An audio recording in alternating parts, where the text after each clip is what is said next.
Welcome back, viewers. This is Chungu cha Jamii. Today we are talking about career path.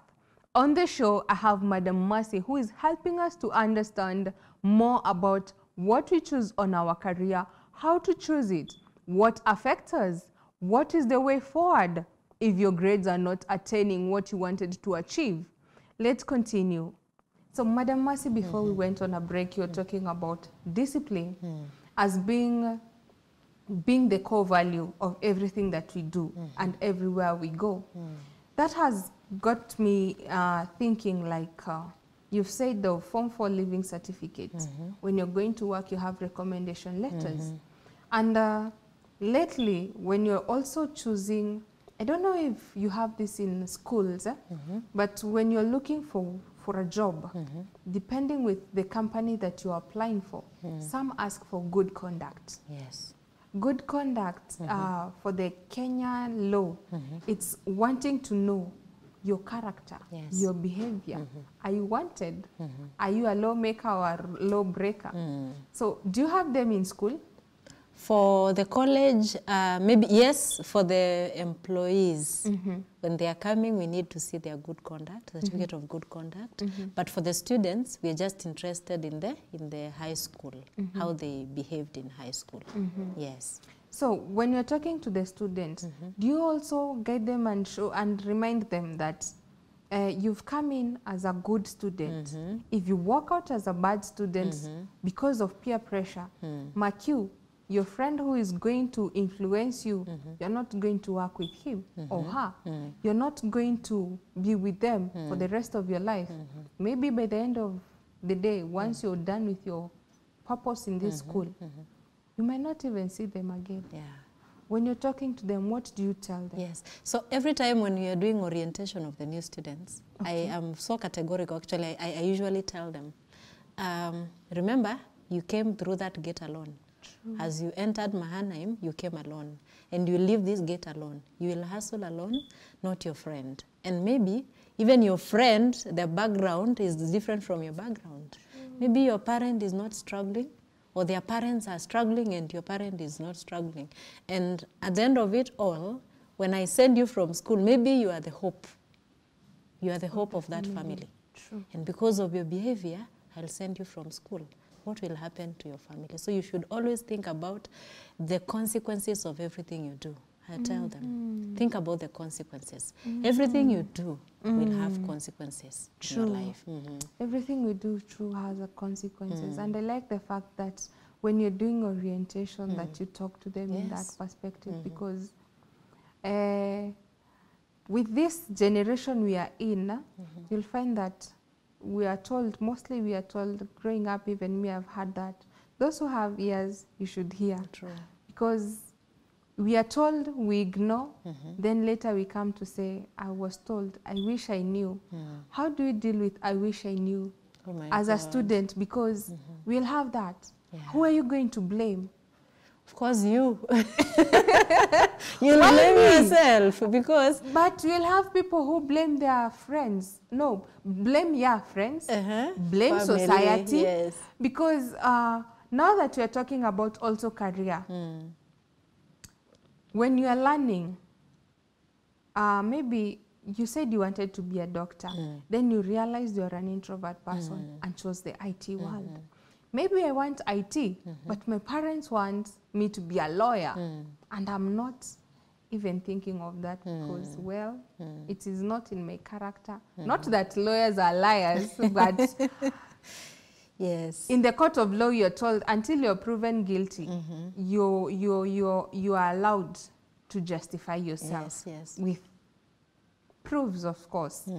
So if I'm not good in that justification or showing proofs or following those kind of tighter rules in the law society, so how do I untangle myself now from choosing what is suited for my family, what is suited for my parents, and go for what suits my passion. Me? Yes. Yes. So I think us in our family, we are 7. And I think my dad, in his mind, he had already decided what each and every one of us will be. So for me, I was supposed to be a doctor. My smaller sister was supposed to be a lawyer. Thankfully, she became one through a very long journey because she did not succeed. My other brother, the one I want to talk about now, he wanted him to be an actual scientist. So that is all mathematics. But now my brother is not such a person. So what happened? He pushed. So through this self-sponsored program in university, because he did not qualify to do the actual science, he paid for him. He went for bridging for mathematics. Then after that, he started actual science. 2 years down the line, he was chased from school because he could not perform. So I think at that point, my dad realized pushing this boy to do something he does not like, because he ran away from school, home. He disappeared for like 1 month because he felt he has disappointed the family, you see? So because of that, my dad saw, I'm going to lose this boy. Because later when we asked him, where did you go? He said, I was to go to Garissa, then I get married, I start life from there, because I'm disappointing you. Everybody else is doing well, I'm not doing well. And you see, that not doing well is because somebody or my dad is pushing him to do something he does not like. So later they had a discussion, and he asked him, what do you want to do? And he said, I want to do business management. And for sure he went to school, he did well, and he passed, and he finished, and he's doing very well in that side. So again, I think parents also need to think as they guide us towards a career path. If it is not our passion, of course, at the end of it all, we are not going to do what we want to do. So from the example of my family I've seen, so eventually the our last born, he also wanted him to be a doctor or in the medicine, but he could not qualify. So he was so disappointed. Later, I took the role. I looked for a course that is closer to medicine so that my dad can be satisfied. And then I also closer to what my brother wants, something on statistics, because that's what he wanted. And the boy is very happy, my dad is very happy. Everybody at least attained whatever they wanted to attain. So I think parents also need to think about and consider their children, because we cannot be like they want. We are different, we are gifted differently. And if I follow what I am gifted in, I will deliver. But if you give me something I'm not gifted in, I cannot deliver. And that's why sometimes they do, and they bring you the degrees at home. Tell you this is your degree. Let me go and follow my passion. So they have it, but it is not helping them. Isn't that double disappointment? Because it is. I've given you a certificate. Yeah. There is no way that certificate is going to help you because it has my name on it, not your name. Yeah. And I'm not willing to work in that way. Yeah, that's why they need to think of their kids as they let them not push them, yes, to the wall. Because sometimes that pressure is the one now which is leading to suicide. You're pushing me, I cannot attain. He was almost getting to drug abuse because of that pressure. Because I cannot do maths, but my dad wants me to do maths. What do I do? Then I look for a way to deal with the stress. So only through drugs I can deal with stress, maybe, for him. Okay. Yeah, so it could have. That is so sad, because those are some of the things that are affecting us, especially with this generation. Because you'll find that different parents see different things. Because maybe he wanted to be a doctor. He wanted to be. I've seen a situation where a parent wanted to attain something, but was not in a position to attain it, maybe because of finances, maybe because of grades.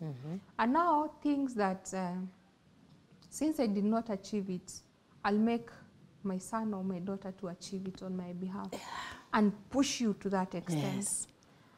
One may be able to deliver, and another one may not be able to deliver. And most of the times they are not able to. Yes, because we say, I have come to learn that you're the vision bearer. So you are the one who is seeing the doctor. I'm not. True. So I'm not going to achieve the doctor. So in this one, the question I wanted to ask, you said that some are prompted to do drug abuse because of not being able to deliver. Yes. where do I draw a line now as a student of knowing me, I'm not able to perform genuinely, and me, I'm not able to perform because of rebelliousness. I don't want to do it because my mom is asking me to do it or my parent is asking. Simply, I want to rebel. But this parent who is pushing is seeing a potential. It's not necessarily pushing you to perform well simply because you're not in a position to perform well, but is seeing a potential. Now, where as a parent and me as a student, do we draw a line and see this one is not able to attain it genuinely, and this one is not able to attain it because he's rebellious. Rebelliousness and at a comfort zone. Yes. I don't want to achieve it. But if you push them, you'll find that they are able to achieve. I think for that I can say our grade, the education system can tell to some extent. Because, for example, if you will know someone, whether they can perform or not, based on their performance in some of these subjects. Because for every career there is a subject path, right? So based on your performance in those subject paths, we can be able to tell. But now that aspect of rebellion, you will see it through the change in the behavior of your child. They will, if someone is rebelling, you will see, it's not only academics he will not follow or she will not follow, even other things will also follow. The way she behaves or behaves at home will be different. So I think it's easy for you to know. If you're with your kid many times, then you can be able to know whether this boy is rebelling or this boy is genuinely not okay. Yes. And if maybe you can also seek for counseling, it will help. Yeah. Because freely they will be able to, if they are not comfortable with you, they can be able to talk to someone else about what they are going through. Actually, that is what I wanted to ask. When you say talk to a counselor, does counseling session work? I think they do. Yes. What I don't know whether, for some, yes, they do. When you get to know where the problem is, then you can be able to sort it. I've seen it work at college. I had a student who rebelled, left KU, came here. She had very good grades of A, but she was so rebellious. So she would do the crazy things. Then I didn't know, but until the parent came. And then we had a talk with the girl, and she told me where the problem was. And from that point, after we talked, I could see her change. I remember during her graduation, the mother was so excited. Actually, she hugged everybody, even our chancellor that time. Everybody was around because she was so happy the student changed. And it's because they could not understand one another. And she rebelled and left school. Yeah, so it works to some extent. I like that, that it works. So my question comes now, again, drawing it from that talk. This parent and the student are together. So this one is coming from school A to school B. School B is where the student is finding solution. The solution that the mother was not in a position to find. So where do we go wrong, or what makes this person not able to open up to the mother or to the guardian and be able to open up to a counselor who is a stranger? Yes. Why do I find consoleness to talking to a stranger and thinking I'll be able to find solution or a turning point or a driving sense to a better future from maybe listening to someone I'm familiar with? Why is that? So I think it now goes back to these careers we are talking about. I think they have really impacted our families and how things happen. When you look at us nowadays, most of the times our kids are not so close to us because we also don't have time with them. So how can I confide in a stranger? Because I'm also like a stranger to them. They are not. I sometimes because sometimes when I come to work, I see my kids cry because Monday to Friday, I'm not together with them. Saturday, sometimes I'm needed at work. I have to come. So I see them saying, no, mommy, today you don't go to work. So I think about it and see, they really need me. But this career is like snatching me away from them. So I think that could be the main reason why most of these kids, this generation now, are not so free with their parents, because we don't have time. I think we need time. During our time, I remember there was a time we could just sit and listen to stories from our moms. But this is nowhere now. We don't have time for that. Very true. We are so busy. When we get home, we are in our gadgets. We are watching. We don't have time for our kids. So how can they confide in us? True. So they see the nannies now. They become their close friends. Sometimes I was almost crying when I go home and my kid is mistaking me for an auntie. They call me auntie instead of calling me mom. And I see I'm losing them. So I really need to change. True. Yeah, for me to let them be closer to me. True. Yeah. So I like that. But this one you'll answer after this break. You say that you found that your children are drifting away from you and mistaking you to be an auntie and not a parent. So how do we balance? Now you finding balance in work and home. Now, since you're talking about career, how do you find balance in what we are choosing and how it's going to affect us even after? Because now, when you're talking of career, we are not only talking on the duration you're going to be in school, but life after school. You want this to feed you. You want this to build a family and relation around it. Build network. How is it going to affect you and how are you going to balance it? Viewers, I hope you're learning as much as I am from Madam Mercy on things to do, things to look out for as students. Who are you looking up to? Who are your social circles? How are they affecting you? How are they affecting your grades? Are you open to your parents? Do you go for counseling? Do you listen to the guidance that you're given by your teachers, your parents, your friends? Are they positive or negative? Let's learn more after this break. Continue sending in your question, your comments across all our social media networks. That's GBS TV Africa. Our SMS line is 21144. We'll be back shortly.